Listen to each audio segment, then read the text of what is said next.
Hey there, Tad Hargrave for marketingforhippies.com. Today's video is about business model and about how do you come up with your sort of premium whole enchilada, the high-end offers, and then how do you figure out the low-end offers. So what I invite you to do is think about an offer you have, some kind of group program, one-on-one coaching, whatever it is.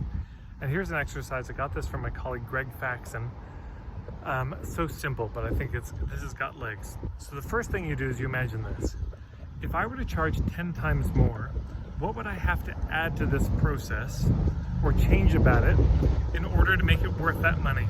So let's say you said, well, I've got a $300 course, $300 30-day course. If I were to say, okay, let's take that 30-day course and make it $3,000. What would you have to do to make it worth that? And see what ideas you come up with. Then we take the same $300 course and we say, now what if you charged 10 times less? So it'd be $30. What would you have to remove to make it actually worthwhile and profitable? Like, it would still help them, but it wouldn't take everything it took from you to do that, yeah?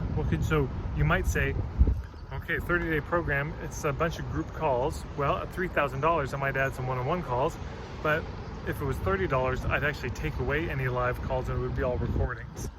You see what I'm saying? That's the basic idea. What would you add if it was 10 times more? What would you take away if it was 10 times less? And from that, you may actually get some really interesting, compelling offers. So there you go, simple idea. Thanks for stopping by. If you'd like to follow my videos, just hit the red subscribe button and the bell icon. Check me out at marketingforhippies.com or on Instagram at marketingforhippies. Thank you so much.